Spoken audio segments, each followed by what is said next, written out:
Salut les amis, ça va? Ah, je suis sur les mini-aventures, la crotte. Faut que je fasse attention parce que là, je viens de finir mon intro pour Agnès Expérience Bushcraft et bon, faut que je fasse beaucoup plus sérieuse là, sur les mini-aventures. Alors, bonjour tout le monde. Oui, j'ai un chapeau parce qu'il y a beaucoup de vent là et puis ça me donne un style, hein, vous trouvez pas? Voilà. Je vais vous parler aujourd'hui dans un endroit super beau où j'ai fait un bivouac, où il y a un banc derrière moi, magnifique, du feu à l'archer. Du feu à l'archer, donc le feu par friction, avec un archer, pas les hand-drill, hein, non, non, avec un archer, comme ça, voilà. Et, euh, et en fait, je vais vous parler de la technique que je vais expliquer aux débutants, avec du matériel simple. Je ne vais pas faire le détail euh, de la fabrication des éléments. Je vais vous dire, voilà, il faut ça, ça viendra plus tard. Il faudra être patient. Là, j'ai plein de trucs à faire, donc voilà, je vais au but là, c'est vraiment vous montrer comment avoir une braise. Même pour le nid, le feu, ça sera après. Sinon, ça sera trop long dans la même vidéo. Vu comment je veux détailler le truc, quoi. Donc, on va commencer tout de suite. Je sors les ingrédients et puis je vous explique ma technique que vous pouvez essayer de faire chez vous, débutant. Si vous voulez venir à une demi-journée activité nature, et bah si vous êtes un peu entraîné avant, c'est super. Après, moi je vous donnerai tous les conseils qu'il faut sur place. Mais je sais qu'il y en a qui ne pourront pas venir, ils sont trop loin. Et voilà, si ça peut vous aider à faire cette braise, c'est tellement un sentiment, j'ai envie de dire jouissif, hein, il n'y a pas d'autre mot, hein, quand on l'a, que voilà, j'aimerais bien que ça soit accessible au plus grand nombre. Hein. Puis voilà, demain on aura peut-être plus le choix, on n'aura plus de briquet. Qui sait? Bon alors je sors les ingrédients et puis on voit la suite. Allez, tout de suite. C'est encore moins. Bah oui, forcément, la vidéo n'est pas finie. Elle commence. Qui dit feu à l'archer, dit archer. Forcément. Là j'en ai deux, magnifiques. Un plus petit, un plus long. Je vous fais pas le détail, comment attacher les nœuds. Non, on en reparle plus tard, d'accord? Je vous explique pas, longueur, etc. Non, plus tard. Il faudra une drille. Oui, j'ai dit une, mais voilà. Donc une drill, moi j'en ai plein à l'essai. Mais c'est pareil, il ne faut pas que je développe. On va prendre... alors là, exprès, je vais prendre celle-là pour la démonstration. Et là, du coup, c'est un morceau acheté en magasin de bricolage. Alors évidemment, c'est pas le truc que j'utilise moi, mais c'est juste pour vous dire, si vous voulez débuter, commencez par des choses simples. Voilà, vous êtes sûr que c'est sec, vous êtes sûr que c'est droit. Et ça marche très bien. Hein, petite baguette. On verra ensuite. Il faut d'abord optimiser, pour que vous compreniez le truc, optimiser avec les bons ingrédients, les bons éléments, hein, matériaux, ingrédients, il faut que j'arrête, pas dans une recette, et ensuite vous passerez, vous forcerez à chaque fois le niveau. Moi j'en suis au niveau où il faudrait que je trouve les éléments extérieurs directs et qu'ils vous fassent le truc. Je ne l'ai pas encore fait. Donc vous voyez, on augmente au fur et à mesure. Donc planchette. Je vous fais pas le détail, c'est juste, je vous montre une planchette que vous pouvez aussi utiliser chez vous. N'hésitez pas au début à commencer sur des palettes, et on va le faire là sur la palette. Comme ça on est sûr de réussir. Enfin on n'est pas sûr, mais ça aide. D'accord? Je vais vous montrer là que ça fonctionne avec les éléments que j'ai. Ça c'est du mélèze, ça fonctionne, mais c'est un peu plus dur, mais ça fonctionne. Dernier élément, c'est la pommelle. Alors la pommelle, là, je vais utiliser un truc pas du tout préhistorique, mais n'oubliez pas que ça peut être coquillage. J'ai commencé moi avec un os où j'avais fait un trou dedans. J'ai commencé avec une pierre ensuite qui était pas mal du tout, assez ronde. J'avais fait un trou dedans avec une perceuse. Hein. C'était pas fiché quand même. Et puis et ensuite j'ai eu en cadeau ça par mon ami Quentin. Et là dernièrement j'ai trouvé que ça fonctionnait. C'est un roulement à billes. Hein. C'est comment ça s'appelle, un hand spinner, mais que j'ai reçu vide. J'ai juste mis un roulement à billes dedans, donc c'est un spinner qu'on monte, mais c'est pas terrible cela. Et j'ai même essayé avec un écrou. Tout ça, ça fonctionne. C'est pour vous donner des chances supplémentaires au début pour commencer. Voilà. Encore une fois, ensuite, quand on est dans la forêt, on se trouve un morceau de bois, on fait un trou dedans avec le couteau, bois dur, hein. Mais bon, j'aurai l'occasion de vous en reparler plus tard. Et voilà. Mais au début, quand on est débutant, autant se donner le plus de chances possible. J'ai fait le tour. J'utilise un vieux tapis tout bouffé par le chien pour mettre mon genou. Je vous montre tout ça, la position, toutes les choses à faire, à préparer avant. Et puis vous voyez déjà, rien que tout ça, ça fait 3 minutes pour vous expliquer. Heureusement que j'ai pas fait le détail, hein, sinon je dis pas aller regarder la vidéo. Allez, j'installe ça. Vous aurez deux points de vue, un point de vue éloigné pour bien voir mon mouvement, ma position du corps, et un point de vue plus près pour voir voilà, l'évolution, la braise, etc. D'accord? J'installe ça et puis je vous dis à tout de suite. Alors, on est parti. Donc on est parti pour la préparation des matériaux dans un premier temps. Donc ma drill, pour la préparer déjà, pour la première fois que je l'utilise, je vais donc la tailler légèrement en pointe. Je vais vous montrer pourquoi après. Ça c'est vraiment pour le début, pour creuser. Vous pouvez faire une petite pointe qu'il ne faudra pas faire après. D'accord? Bien au contraire. Alors, vous voyez, je fais, voilà, ça ressemble à une pointe de crayon en fait. Hein, on dirait un petit crayon. Voilà, donc ça c'est la première chose. Ici, si vous n'avez pas de... si vous avez juste un petit morceau de bois, il faut le tailler le plus pointu possible pour qu'il y ait le moins de friction au bout. Voilà, bon moi j'ai le roulement à billes donc ça ne sera pas du tout un problème. Encore une fois, c'est pour vous donner plus de chances de réussite que je vous montre ça. Je ferai certainement une vidéo ensuite de comment on le trouve dans la nature. Hein. Une fois que la drille est préparée, on la met de côté. On ne la met pas de côté, non, je dis des bêtises. On va s'en servir pour regarder à peu près le diamètre qu'elle fait et placer le trou en fonction. Alors c'est pareil, le trou, certains disent 1 cm, etc. Bon, déjà ça dépend de la taille de la drill, d'accord, mais je pense que plus on l'éloigne, mieux c'est. Parce que sinon ça a tendance des fois à revenir vraiment vers là. Ça m'est déjà arrivé sur certaines planchettes. Même si là j'étais à peu près quand même assez éloigné. Je sais pas, ça là pas du tout par exemple, et là ça va pas du tout. Là j'en ai loupé pas mal. Et ça dépend peut-être du bois aussi. Mais moi j'aime bien me situer. Voilà. Donc en gros, si je me situe là, ok, je repère. Je fais ma marque avec mon couteau. Et donc ensuite je fais mon pré-trou. Donc il suffit juste de faire tourner votre couteau comme ça. Je regarde bien dans la caméra, si ça me met bien. Et voilà, rien de plus. Petite pointe avec le couteau. Et c'est pour ça que je vous ai dit de faire avec une petite pointe ici, au début. Après, il faudra l'enlever cette pointe. Mais là, au moins, vous êtes sûr que ça rentre bien dans ce qu'on vient de faire. Parce que sinon, il faut agrandir le trou. C'est un peu plus... Voilà, moi, c'est ma technique.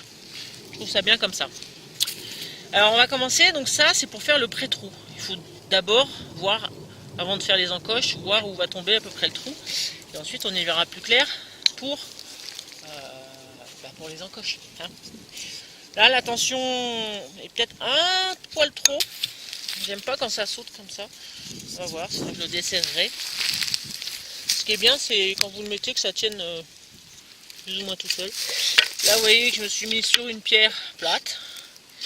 J'ai préparé mes petites feuilles pour la braise tout à l'heure, verte de préférence. Et là, je vais commencer à violonner. Donc, je vous expliquerai la position après. Sachant que je suis pas du tout bien ici parce que c'est en pente. Je suis pas du tout bien. J'ai dû m'en apercevoir. Et ouais, il faut quelque chose de bien plat. Bon, on va essayer de se débrouiller quand même. On va essayer de se débrouiller. Là, j'ai vraiment pas une bonne position. Bon, je vais d'abord faire le pré-trou donc. On y va tranquille, enfin on pouvait y aller fort d'ailleurs, hein. C'est juste pour faire l'empreinte, on appelle ça une cupule. Alors si déjà vous faites ça, que vous voyez que ça fumait, déjà vous êtes content. Voilà. Donc, on voit que ça a bien cramé le bout de ma drill, ce bois marche bien. et que ça m'a fait donc une marque. On peut même garder ça si on veut. Bon là ça va pas servir à grand chose. Et là maintenant je vais vous expliquer la cheminée qui va bien. Enfin, qui va bien. Je pense que c'est une cheminée qui peut beaucoup aider si on veut commencer. Enfin, c'est ce qui m'a vraiment permis de réussir mon premier feu à l'archi. Attends Lily, j'ai pas fini, s'il te plaît. Dans la plupart des vidéos que vous voyez, c'est une encoche en V. D'accord, c'est tout à fait valable, franchement. Même la plupart font ça et c'est pas pour rien. Mais moi, je vais vous apprendre aujourd'hui à faire donc ce qu'on appelle la cheminée haut-saloise. Et donc j'ai vu ça et c'est grâce à lui, je pense beaucoup, que j'ai avancé dans le feu à friction. C'est l'Hadès Nefous. Je vous mets le lien. L'Hadès ou l'Hadès, enfin bref, je vous mets le lien en dessous, son nom. Et il a un site super intéressant qui vous donnera plein de détails. Moi je vais vous montrer ça quand même à ma façon aujourd'hui, mais n'hésitez pas à aller voir là-bas. Alors la cheminée haut-saloise, en fait, on va commencer à faire un trait qui va aller à peu près jusqu'au milieu de mon rond. De toute façon, quand vous allez voir, vous allez vite comprendre. Et donc la tangente ici, vraiment au tout début du cercle. Alors on y va. Donc ici, près, voilà. Je fais la marque pour qu'on voit bien. En gros, la marque elle va arriver à peu près jusque là. Ok. Voilà. Alors j'utilise cette scie qui est une scie Lidl qui est absolument géniale, que j'ai depuis 2 ans, et pour ça, en tout cas pour le feu à l'archer, n'hésitez pas. Elle est facile à transporter, la lame s'en va. Voilà, je suis allé peut-être un peu trop loin, mais bon, vous voyez la lame, hop. Non, c'est vraiment génial, cette scie je l'adore. Pourquoi je la range? Je la range pas parce que c'est pas fini. Ensuite, on voit bien le milieu, vous voyez, il y a un rond.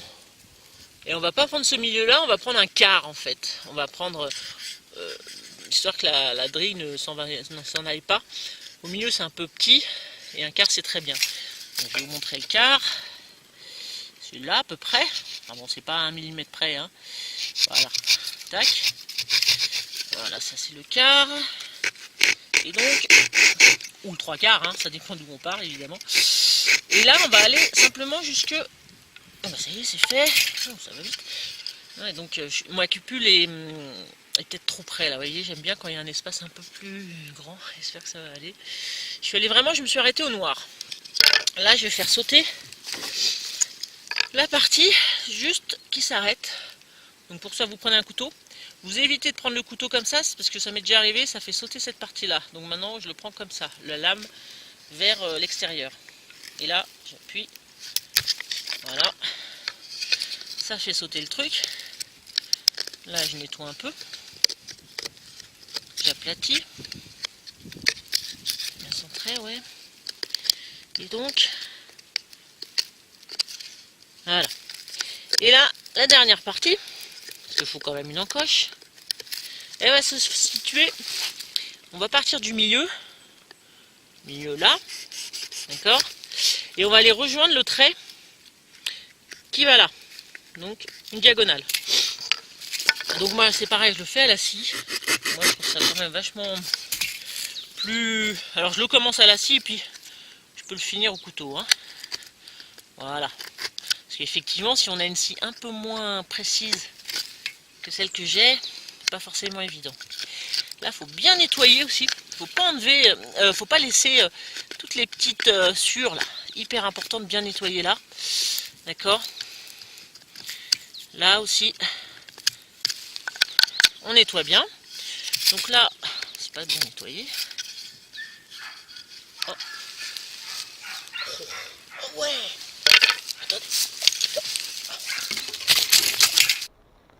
Bon, je sais pas si je vous aurais montré la scène, mais là il y a Indiana et Lupin qui sont en train de courser un petit chevreuil ou je sais pas quoi. Enfin bref. Ça a l'air pas mal, bien nettoyé.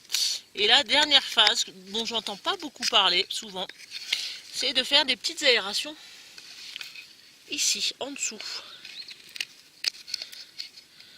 Voilà, ça permet quand même une meilleure oxygénation de la sueur. Tac.